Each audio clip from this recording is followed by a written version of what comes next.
안녕하세요. 주경야독의 이대표입니다. 자, 오늘 이제 8월 거래일 딱 이틀을 남겨두고 있는 시점에서 우리가 앞으로 9월달 포트폴리오는 어떤 식으로 관리하면 좋은지에 대한 가이드를 같이 한번 잡아볼까 합니다. 이제 8월 시장이 워낙에 어려웠기 때문에 제가 이제 9월달 시장은 전반적으로 좀 좋은 흐름이 나타날 수 있을 것이다 라는 예측을 좀 해드린 바 있는데요.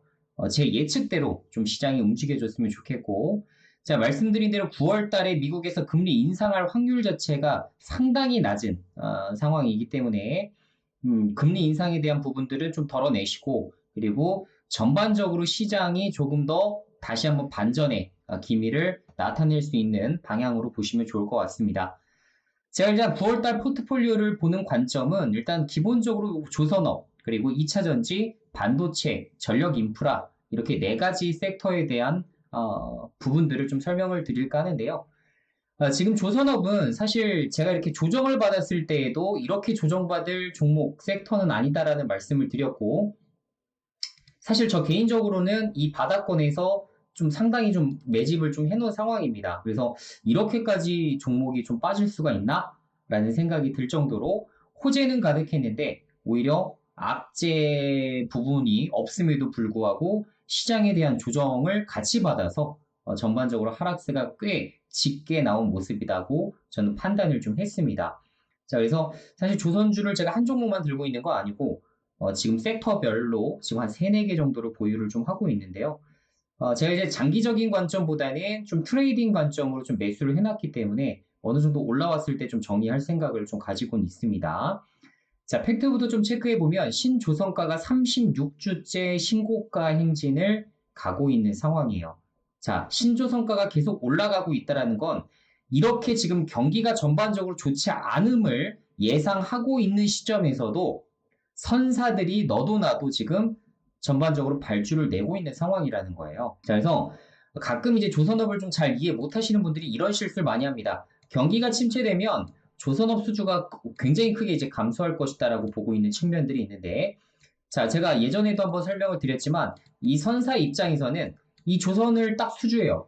배를 딱 발주를 넣어요. 이 배를 인도받기까지 몇 년이 걸려요? 짧게는 뭐 5년도 걸리고 길게는 7년도 걸리죠. 그죠? 특히나 이제 많은 수량을 인도받게 되는 경우에서는 10년 이상 장기적으로 봐야 되는 상황도 발생을 합니다. 그죠? 예를 들어 카타르 수주 같은 것들이 해당 사항이 되겠죠. 자, 그런데 이들이 어떻게 10년 뒤의 경기를 예측하고 조선 선박에 대한 부분들의 발주를 넣을까요? 이건 예상이 안 됩니다. 여러분들 10년 뒤의 경기가 어떨지 한번 예상해 보세요. 당장 내년의 경기도 우리가 전망하기가 어려운데 10년 뒤에 그 상황을 어떻게 예측합니까? 자, 그렇기 때문에 전반적으로 지금 선사들 입장에서는 제가 말씀드린 대로 IMO 2020이 시작된 이래로 친환경 선박에 대한 수주가 좀 증가가 되고 있고, 그리고 지금 폐선들이 워낙에 많아요. 그죠? 폐선에 임박한 곳들이 너무나 많다 보니까 이런 것들은 다 어떻게 돼야 돼요? 전면 교체가 되어야 됩니다. 자, 그러면 여기서 슈퍼 사이클이 한번 발생을 하는 거예요. 자, 그 이전에 지금 그래도 어느 정도의 수주를 지금 조선주들의 그러니까 발주를 넣을 수 있는 시점에서 지금이라도 빠르게 넣는 게 오히려 나중에 선박 가격이 인상되기 전보다 훨씬 더 나을 수 있겠다라는 생각을 할 수 있겠죠. 사실 이게 거의 비슷합니다. 예를 들어 우리가 종목 살 때도 마찬가지잖아요. 이렇게 올라갈 때, 이 섹터는 사야 돼. 예를 들어 사야 되는데 이렇게 올라가는데 지금 사도 될까? 차라리 지금이라도 사버리자. 라는 생각을 하죠. 그때 살 걸, 이때 살 걸, 맨날 이런 거 하잖아요. 껄껄껄껄, 껄무새. 자, 그런데 지금 시점이 뭐 가장 최고치 시점이라고 보기가 좀 어려운 게 예전에 이제 2000년대 초반 때만 하더라도 지금보다도 신조 성과가 훨씬 더 높았었죠. 당시 이제 230포인트도 넘었었기 때문에 굉장히 높았었습니다. 자, 그렇기 때문에 아직은 갈 길이 좀 있다라고 보고 있는 거예요. 선사 입장에서도. 수조원 단위, 하다못해 수십조의 단위를 집행하는 것이다 보니까 이들도 굉장히 민감하게 반응을 하는데 당연히 여러 가지 이제 객관적인 팩트들을 체크해 본 다음에 발주를 넣겠죠. 근데 지금은 앞으로 더 갈 길이 멀다라고 보고서 지금에서라도 발주를 넣고 있는 상황이라고 이해하시면 되겠습니다. 자, 실제로 좀 보게 되면 올해 이제 사실 경기가 좋지 않았고 작년도에 워낙에 발주량이 많다 보니까 지금 올해부터는 이제 확 꺾이는 거 아니야라고 생각하실 수가 있겠지만 실제로 좀 보게 되면 333만 CGT, 그러니까 96척 정도가 이제 발주가 진행이 됐고 오히려 전년 대비 22% 정도 증가를 했어요. 전 세계적으로. 그래서 앞으로도 이 여건들은 계속될 수 있고 지금 사실 올해도 뭐 경기가 그렇게 좋지 못했고 작년에도 사실 경기 좋았다고 보기 어렵잖아요. 자, 그럼에도 불구하고 작년도에 전기차가 기존의 내연기관차 빠르게 대체하면서 성장성이 굉장히 높았듯이 이게 이제 조선업 사이클에서도 나오고 있는 상황이다라고 보시면 되겠습니다. 자, 여기 이제 해당되는 종목들이 HD 현대중공업, 뭐 현대미포조선, 뭐 삼성중공업, 뭐 하나오션 여러 가지 조선주들이 있겠고요. 거기에 따른 이제 조선 기자재 업체들도 상당히 좀 많이 있을 수가 있겠죠. 자, 이런 종목들이 거의 좀 비슷한 차트의 모습을 그려내고 있어요. 자, 보게 되면 지금 오른쪽 이 차트가 HD 현대중공업입니다. 지금 바닥을 다지고 한 번에 이제 장대 양봉을 끌어올리고 오늘도 이제 1.75% 정도 상승이 나왔고 하나오션 같은 경우도 비슷해요. 뭐 유상증자라는 부분들은 뭐 계속적으로 악재로 작용할 수 있겠지만 말씀드린 대로 유상증자한 이 자본 조달이 향후에 돈을 벌 수 있는지 없는지가 중요한 거지 지금 당장에 유상증자가 찍어냈으니까 무조건 악재다라고 보는 경향은 최근 시장에서 거의 보기가 어렵습니다. 하지만 어쨌든 하나오션 입장에선 이 자본 조달을 하지 않으면 앞으로 부채 비율이 굉장히 다른 조선사들에 비해서는 상당히 높기 때문에 불리해질 수가 있겠죠. 그죠? 나중에 이익이 남들은 뭐 예를 들어 1조 사이즈가 나와야 되는데 하나오션만 5천억이 나올 수가 없기 때문에 그것에 대한 대비책으로 먼저 진행한 점은 어떻게 보면 긍정적인 이슈다라고 설명을 드린 바 있었어요. 자, 삼성전공도 마찬가지. 그러니까 거의 다 지금 차트는 비슷합니다. 조정 이후에 지속적으로 이렇게 상승 추세로 다시 거쳐나가는 모습들의 패턴들이 확인되기 시작하고요. 자, 이것은 LNG 본행제를 만드는 한국카본과 같은 업체에서도 동일하게 확인하실 수가 있습니다. 자, 그래서 조선주는 제가 말씀드린 대로 장기적으로 볼수록 더 큰 수익률을 누릴 수가 있기 때문에 트레이딩 관점으로 접근하셔도 좋고 언제 이렇게 뭐 조정장 혹은 뭐 단기 눌림목 구간에서 진행하시는 것도 괜찮아 보이죠. 단 만약에 단기적으로 물렸어요. 굳이 손절할 생각이 없다라고 한다면 포지션 변경하시면 되죠. 자, 중기 관점으로 혹은 장기 관점으로 보시면서 오히려 장기적으로 큰 수익을 누리는 것도 방법이 되실 수가 있습니다. 이런 것들을 만약에 손절한다고 한다면 사실 주식 투자를 그만하시는 게 낫지 않을까라는 생각이 들 정도로 지금 현재 조선주 섹터는 상당히 좋은 랠리 양상을 그려나갈 수 있는 잠재력이 있다라고 보시면 좋을 것 같고요. 저 역시 9월 달에 어쨌든 뭐 저도 8월 달에 좀 매집을 좀 해놨기 때문에 이번 조정장을 토대로 9월 달에 좀 수익 실현할 수 있는 전략들을 좀 잡아 나갈 거고 저는 이제 장기적으로도 뭐 장기 포트가 전 따로 마련되어 있기 때문에 단기 계좌에서는 가급적이면 트레이딩 관점으로만 유지를 좀 하려고 합니다. 참고하시면 좋을 것 같고요. 자, 그리고 2차 전지 관련돼서 좀 설명을 드려보자면 자, 2차 전지에서도 이제 호재를 좀 기다려보고 있는 입장인데 사실 아직 뭐 뚜렷한 호재는 없어요. 개별 종목으로 봤을 때는 LNF만 유일하게 지금 코스피 이전에 대한 호재가 등장을 했고 말씀드린 대로 99% 확정이기 때문에 분명히 코스피 이전 될 겁니다. 여기에 따라서 수급적인 여건이 반드시 개선될 것이고 공매도 세력들이 한번 물갈이 해볼 수 있는 그런 측면이 있는데도 불구하고 오늘도 마찬가지고 어제도 마찬가지고 지금 장중에 제가 공매도를 한번 체크해 보니까 거래 대금의 약 10% 정도가 발생을 했어요. 꾸준합니다. 정말 대단해요. 하여튼 공매도 세력들 한번 물갈이 한번 해주고 싶은데 아직은 여러 가지 호재가 앞두고 있기 때문에 좀 기다려 보도록 하겠고 자, 이 LNF 외에는 사실 뭐 리튬 가격이 전반적으로 좀 하락하다 보니까 지금 주가 상황은 그렇게 좋진 못해요. 최근에 이제 포스코 퓨처엠이 이제 컨퍼런스 콜에서 지금 양극재를 100만 톤까지 증설하겠다라는 소식이 좀 들리면서 그래도 에코프로 BM과 코스모 신소재에 비해서는 상당히 좋은 주가 상황을 맞이하고 있지만 지금 이거는 뭐 우리 눈에 뭐 차지는 않죠. 그죠? 앞으로 기대 수익률을 더 크게 가져갈 수 있는 방법에 대해서 우리가 보기 위해서는 좀 전반적인 호재를 좀 기다려 봐야 될 것 같아요. 자, 리튬 가격은 지속적으로 하락하고 있기 때문에 말씀드린 대로 뭐예요? 3분기 실적 기대면 멍청이다. 그죠? 3분기 실적, 4분기 실적도 굉장히 재미없을 것이다라는 말씀 드리고, 오히려 2분기보다 더 꺾일 가능성도 있다라고 판단이 됩니다. 때에 따라서 LNF는 뭐 적자 실적도 한 번은 찍을 가능성도 없지 않아 있어 보인다. 저는 이렇게 보고 있고요. 자, 중국 시장 점유율이 좀 증가를 하고 있다는 점도 상당히 좀 부담되는 부분입니다. 아시다시피 중국산 배터리, 특히나 리튬 인산철 배터리 같은 경우가 상당히 지금 시장에서 인정을 받고 있고 테슬라가 이제 채택을 하게 되면서 이 부분에 대한 시장 마켓 쉐어를 좀 뺏기는 거 아닌가라는 생각을 할 수가 있겠지만 사실 제가 말씀드린 대로 우리 국내에서도 SK온부터 시작해서 LG에너지 솔루션이 빠르면 올해, 늦으면 이제 내년도에 이제 제품 양산이 시작될 것이기 때문에 여기서 이제 대체하는 것들을 한번 보셔야 될 것 같아요. 수치적인 부분은 우리가 예상하기보다는 내년도 이제 숫자가 어떻게 나오는지를 직접적으로 보면 되겠죠. 우리나라가 뭐 LFP 배터리를 개발하고 양산을 제대로 하고 있음에도 불구하고 대체를 못한다라고 한다면 그건 이제 중국 기술의 승리라고 볼 수가 있겠죠. 하지만 그런 상황은 제가 봤을 때 발생할 확률이 좀 적어 보이고 그리고 모든 제품이 리튬 인산철 배터리로 변경되는 것도 아닙니다. 지금 비중 자체가 이제 30%를 넘는 게 이번 8월 달에 기록이 되긴 했습니다만 앞으로는 또 몰라요. 앞으로 또 배터리 기술 개발에 따라서 또 전략적인 완성차 업계들의 전략에 따라서 또 얼마든지 또 고품질 이런 부분으로 바뀔 수가 있기 때문에 NCM 배터리를 무시해서도 안 된다라는 말씀을 드리고요. 가장 걱정되는 건 사실 전기차 판매 부진이죠. 지금 이제 대체할 대로 대체한 거 아닌가라는 생각을 하시는 분들도 계시고 그리고 이제 중국과 이제 미국에서 약간 이제 경기가 침체될 우려가 있다 보니까 전기차가 벌써 판매가 부진하다라는 얘기도 좀 나올 수가 있어요. 자, 그것을 뚫기 위해서 지금 테슬라가 가격 인하하고 있는 겁니다. 그래서 완성차 업계에 대한 전략적인 부분들이 좀 가미가 되면서 판매가 또 다시 증진될 수 있다는 부분도 알아두셔야 될 것 같고 자 분기별로 한 번씩은 꺾일 수가 있겠습니다만 장기적으로는 아직도 전기차가 대체할 수 있을 만한 내연기관차 시장이 너무나 넓다라는 부분도 저는 장기적인 포인트라고 생각을 합니다.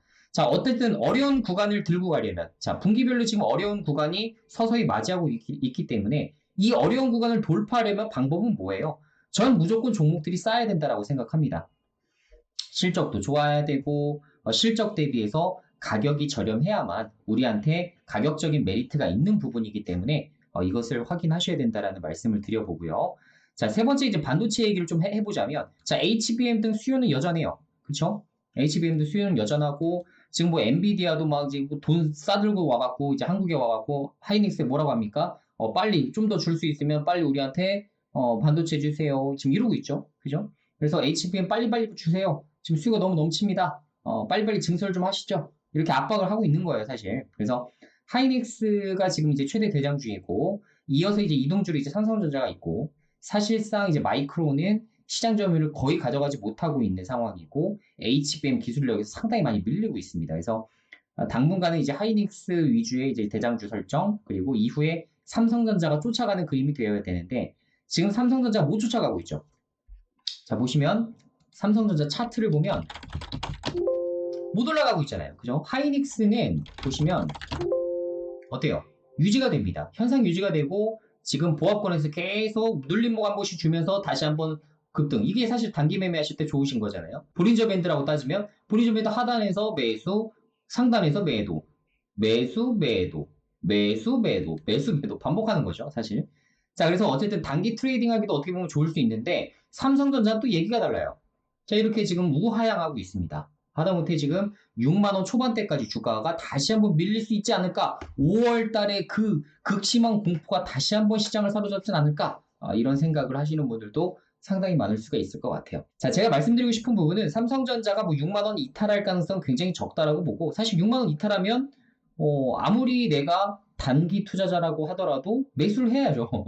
그죠? 삼성전자 같은 경우 이렇게 기회를 준다면 한번 매수는 해 나갈 필요가 있는 부분이 있죠. 자, 그리고 지금 현재 물론 SK 하이닉스에 비해서는 상당히 많이 밀리는 면모를 보이긴 합니다만 말씀드린 대로 지금 HBM에 대한 캐파를 최소 내년까지 2배 이상 증대시키겠다라고 예고를 한 만큼 삼성은 본인이 한 말을 가급적이면 잘 지켜요. 그죠? 신뢰를 굉장히 우선시하는 회사이기 때문에 앞으로 그때까지도 HBM에 대한 수요는 갑자기 급락할 여지가 없기 때문에 저는 삼성전자도 반등을 할 가능성이 높다라고 생각을 합니다. 그래서 지금 어쨌든 앞자리가 7자, 뭐 많게는 이제 8자까지도 이제 볼 수 있는 그런 상황이 갈 수 있는 만큼 중장기적으로 삼성전자가 좋아질 때 오히려 뭐 전공정 장비든 후공정 장비든 관련된 전반적인 기업 분위기가 확 바뀔 수가 있어요. 예전에도 보면 후공정이 지금 좋아야 되는데 왜 전공정을 지금 삽니까? 이렇게 하시는 분들이 계시기도 하셨었죠. 자, 그런데 보통 반도체가 올라갈 때 다 같이 올라가요. 하다못해 소재 쪽도 같이 올라가죠. 자, 그리고 말씀드린 대로 하이닉스가 이제 3분기에 뭐 흑자 전환 얘기가 정말 갑자기 심심찮게 나타나기 시작을 했습니다. 그 부분도 기관과 외국인의 뷰를 상당 구간 바꿀 수 있는 그런 분석인 만큼 어쨌든 긍정적인 뷰는 유지해야 될 것 같다라는 말씀을 드리고요. 그리고 한미반도체 이오테크닉스 같은 기업들은 워낙에 상당 부분 많이 올랐어요. 그렇기 때문에 너무 이제 고점 매매, 그러니까 최고점을 다시 넘어설 때 또 이제 추격 매수하는 것보다는 눌림목 구간에서, 그러니까 단기적으로 조정을 크게 받을 때, 조선주처럼 조정을 받을 때 오히려 저점에서 매수하는 전략들만 유효하지 않을까? 전 이렇게 지금 보고 있습니다. 자, 그리고 네 번째, 전력 인프라 쪽인데, 자, 여기도 한동안 굉장히 핫했었다가 너무나 크게 빠졌어요. 크게 빠졌다라고 하긴 좀 그런가요? 자, HD 현대 일렉트릭부터 볼까요, 그냥? 자, 이게 보게 되면 뭐 크게 빠졌다고 보기엔 사실 제가 갑자기 또 민망하네요. 이제 고점 대비 뭐 한 15% 정도 빠졌을까요? 어쨌든 지금 이게 좀 조정을 받고 움직임이 좀 나타나고 있는데 아시겠지만 지금 올해 5월 달부터 상당 구간 많이 올라왔고 그것에 대한 피로감이 좀 누적되면서 지금 다시 한번 바닥에서 일으키고 있지만 제가 말씀드리고 싶은 부분은 여기 업종은 지금 수요 측면에서는 전혀 이상이 없습니다. 전력 설비 투자가 지속적으로 증가가 되고 있고요. 변압기 부족 현상은 진짜 굉장히 심각한 상황이고요. 하다못해 인프라를 구축하지 않으면 정전 사태가 발생할 수 있을 정도로 미국뿐만 아니라 지금 여러 국가들이 난리입니다. 특히나 중국을 대체할 인도와 베트남에선 정말 심각할 정도예요, 지금. 자, 근데 아시겠지만 지금 미국에 공장이 많이 증설되기 시작해요. 그러면 안 그래도 지금 전력 설비가 다 노후화돼서 전면적으로 교체해야 되는 30년 주기가 나타났는데 여기서 만약에 미국이 그냥 공장만 우리 쪽에 지어줘 대신에 정전될 수 있어. 이거 피해 보상 어떻게 할 겁니까? 그죠? 미국이 가만히 있을 미국이 아니죠. 그래서 미국 정부 측면에서도 이 전력 설비 인프라 쪽에 관련된 투자를 상당히 큰 금액으로 집행할 가능성이 높다라고 생각을 하고 있습니다. 바이든 정부에서도 이 점을 지금 확인하고 지금 전반적으로 투자를 증설하겠다라고 한 이유가 바로 이 부분 때문입니다. 자, 지금 미국 쪽의 변압기 가격도 보게 되면 사실 가격 인상이 계속 올라가고 있어요. 그러니까 가격이 계속 올라가고 있다는 건 긍정적인 측면이죠. 피가 올라가고 있다는 겁니다. 자, 반면에 이제 가장 중요한 건 뭡니까? 이제 피가 올라가요. 자, 그러면 앞으로 이익이 증가가 되기 위해서는 뭐가 올라가야 돼요? Q가 올라가야 되죠. 판매량이. 근데 판매량도 지금 하여튼 7월 달, 8월 달은 사실 약간 부진할 수 있었어요. 부진했습니다. 실제로 이제 통계 지표를 보시면. 그래서 3분기 실적은 크게 기대해 볼 만한 모멘텀이 없을 수는 있겠지만 제가 말씀드린 대로 사실 조금 더 장기적인 비전을 보셔야만 여기에 대한 열매를 제대로 따먹으실 수가 있거든요. 자, 그래서 Q가 증대되는 시점이 다시 한번 어디에서 돌아오는지를 지켜보시고 우리나라에서 만약에 증설을 설비 투자를 한다. 이것을 신고를 먼저 하는 기업에 대해서는 정말 별표 4개를 드립니다. 증설을 먼저 발표하는 곳은 충분히 앞으로 대장주가 될 확률이 매우 높습니다. 그래서 HD 현대일렉트릭, 뭐 효성중공업, LS 일렉트릭, 그리고 재룡전기, 일진전기 이런 종목들을 가급적이면 잘 체크하시면서 보시면 좋을 것 같아요. 자, 어쨌든 전반적으로 좋아질 섹터들은 지속적으로 좋아질 것이고 9월 달에 제가 매매해야 되는 섹터들도 거의 뭐 비슷비슷할 겁니다. 여기에 플러스 알파 개별적인 테마 그리고 개별적인 이슈를 갖춘 종목들을 매매하지 않을까라는 생각이 좀 되고요. 여러분들도 가급적이면 주도주 섹터를 최대한 벗어나지 않는 쪽으로 매매를 진행하시면 아무래도 물린다 하더라도 마음이 좀 편하실 수가 있기 때문에 그런 식으로 포트폴리오 운영하시면 9월 달에 좋은 성과를 내시지 않을까 이렇게 정리해 드리도록 하겠습니다. 자, 어쨌든 8월 시장 이제 이틀 정도 남았는데 다시 한번 고생하셨다는 말씀드리고 아직 좋아요, 구독하기 안 누르신 분들은 한 번씩 부탁드릴게요. 자, 그리고 여러분들의 응원 댓글은 항상 저에게 큰 힘이 되기 때문에 여러분들 많은 참여 부탁드리도록 하겠습니다. 그럼 다음 시간에 다시 뵙도록 할게요. 안녕!